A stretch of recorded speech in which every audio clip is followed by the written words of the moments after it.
దాడులు ప్రతిదాడులతో ఏడాదిన్నర కాలానికి పైగా నడుస్తున్న రష్యా ఉక్రెయిన్ యుద్ధం ఇంకా ఓ కొలిక్కి రాకుండానే మరో దేశం సమర శంఖం పూరించింది.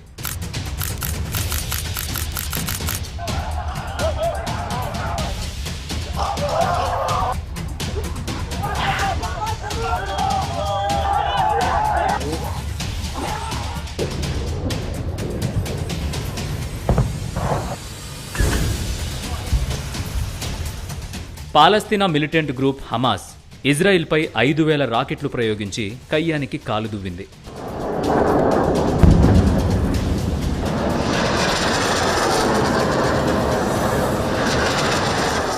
ఈ దాడిలో 50 మంది ఇజ్రాయిల్ పౌరులను హతమార్చామని, మరో 30 మందిని బందీలుగా తీసుకున్నామని హమాస్ ప్రకటించింది. మరోవైపు ఈ దాడిపై స్పందించిన ఇజ్రాయిల్ పాలస్తీనా చాలా పెద్ద తప్పు చేసిందని, ఇందుకు తగిన ప్రతీకారం తీర్చుకుంటామని హెచ్చరిస్తూ యుద్ధ సన్నాహాలు మొదలుపెట్టింది. ఈ యుద్ధంలో తాము తప్పకుండా విజయం సాధిస్తామని ఇజ్రాయిల్ ప్రధాని బెంజమిన్ నెతన్యాహు ధీమా వ్యక్తం చేశారు. అసలు ఈ పాలస్తీనా ఇజ్రాయిల్ మధ్య గొడవేంటి, ఇప్పుడు మళ్లీ ఎందుకు తీవ్రమవుతోంది, ఈ వీడియోలో చూద్దాం.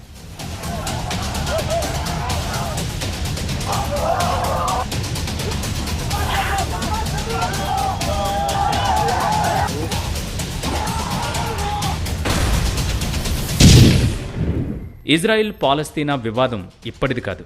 శతాబ్దాలుగా యూదులు అరబ్ల మధ్య కొనసాగుతున్న సంఘర్షణే ఈ పరిస్థితులకు దారితీస్తుంది. ఈ వివాదం వెనుక సుదీర్ఘ చరిత్ర ఉన్నా ఇప్పుడు ఈ పరిస్థితులు దాపరించడానికి బీజం పడింది మాత్రం బాల్ఫోర్ డిక్లరేషన్తోనే. 1517-1917 మధ్య ఇప్పుడున్న ఇజ్రాయిల్తో పాటు మిడిల్ ఈస్ట్లోని పలు ప్రాంతాలు ఒట్టోమన్ సామ్రాజ్యం ఆధీనంలో ఉండేవి.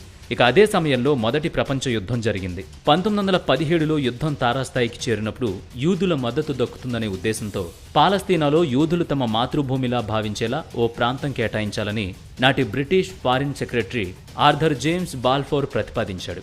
1918లో ఒట్టోమన్ సామ్రాజ్యం పతనమై నాటి పాలస్తీనా అంటే ఇప్పటి ఇజ్రాయిల్, పాలస్తీనా, జోర్డాన్ ప్రాంతాలను బ్రిటన్ ఆక్రమించుకుంది. 1922లో నాటి ప్రపంచ దేశాల కూటమి అయిన లీగ్ ఆఫ్ నేషన్స్ ఈ బాల్ఫోర్ డిక్లరేషన్ను ఆమోదించింది. మరోవైపు పాలస్తీనా అరబ్బులు దీన్ని తీవ్రంగా వ్యతిరేకించారు.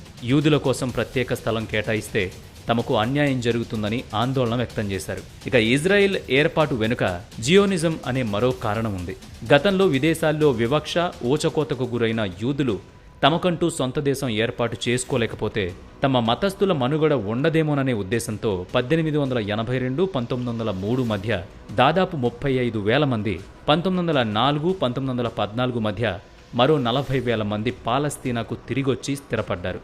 యూదులు ఇజ్రాయెల్ రాజధాని జెరూసలేం సహా ఆ చుట్టుపక్కల ప్రాంతాన్ని పవిత్ర స్థలంగా భావిస్తారు. అందుకే ఆ ప్రాంతానికి తిరిగొచ్చి తమకంటూ ప్రత్యేక దేశం ఏర్పాటు చేసుకునే దిశగా అడుగులు వేశారు. పాలస్తీనాలో వీరి జనాభా డిమాండ్ పెరుగుతుండడం గమనించి బ్రిటిషర్లు బాల్ఫోర్ డిక్లరేషన్ను ప్రవేశపెట్టారు. ఇక 1947లో ఐక్యరాజ్య సమితి పాలస్తీనా విభజనకు ఆమోదం తెలిపింది. 1948 మేలో ఇజ్రాయెల్ అధికారికంగా స్వతంత్ర దేశంగా అవతరించింది. అయితే ఇక్కడి నుంచే అసలు గొడవ మొదలైంది.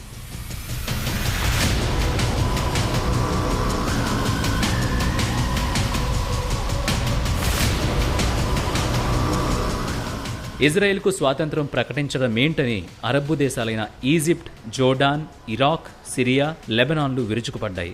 అలా తొలి అరబ్ ఇజ్రాయెల్ యుద్ధం మొదలైంది. 1949కు కానీ పరిస్థితులు సర్దుమణగలేదు. అయితే అప్పటికే వెస్ట్ బ్యాంక్ను జోర్డాన్ ఆక్రమించుకోగా గాజా స్ట్రిప్ను ఈజిప్ట్ ఆక్రమించుకుంది. ఇక 1967లో ఈజిప్ట్, జోర్డాన్, సిరియాలపై ఆకస్మిక దాడి చేసి ఇజ్రాయెల్ ప్రతీకారం తీర్చుకుంది. కేవలం 6 రోజుల్లో పోగొట్టుకున్న గాజా స్ట్రిప్, వెస్ట్ బ్యాంక్తో పాటు సినాయ్ పెనుసులా, గోలన్ హైట్స్ను ఇజ్రాయెల్ తన ఆధీనంలోకి తెచ్చుకుంది. ఆ తర్వాత కూడా ఈజిప్ట్, సిరియా, లెబనాన్తో పాటు పలు మిలిటెంట్ గ్రూపులు ఇజ్రాయెల్పై దాడికి యత్నించినా వాటిని సమర్థవంతంగా ఎదుర్కొంది.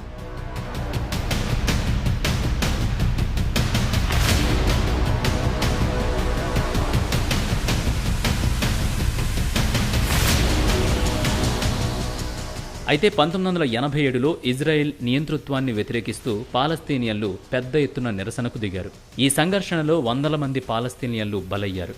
దీన్నే ఫస్ట్ పాలస్తీనియన్ ఇంటిఫడా అని అంటారు. ఈ ఘటన తర్వాత పాలస్తీనియన్ అథారిటీ ఏర్పాటైంది. ఇక 1997లో వెస్ట్ బ్యాంక్లోని పలు ప్రాంతాల నుంచి ఇజ్రాయిల్ తన సైన్యాన్ని ఉపసంహరించుకుంది. 2000లో మరోసారి పాలస్తీనియన్లు నిరసన చేపట్టారు. అయితే ఈసారి ఇజ్రాయిల్ ప్రజలపై ఆత్మాహుతి దాడులు మొదలైనవి ప్రయోగించారు. సుదీర్ఘకాలం పాటు ఈ హింసాకాండ జరిగింది. ఇక 2005లో ఇజ్రాయిల్ గాజా స్ట్రిప్ నుంచి కూడా వెనక్కి తగ్గింది.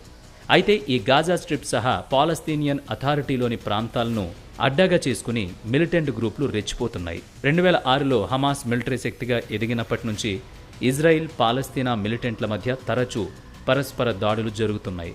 ఈ ఏడాది ఇప్పటి వరకు 247 మంది పాలస్తీనియన్లు, 32 మంది ఇజ్రాయెల్ దేశస్థులు మరణించారంటే అర్థం చేసుకోవచ్చు పరిస్థితి ఎంత దుర్భరంగా ఉందో అక్కడ. ఇప్పుడు ఈ యుద్ధమే కనుక తీవ్ర రూపం దాలిస్తే అది మిగతా దేశాలపై ప్రభావం చూపొచ్చు.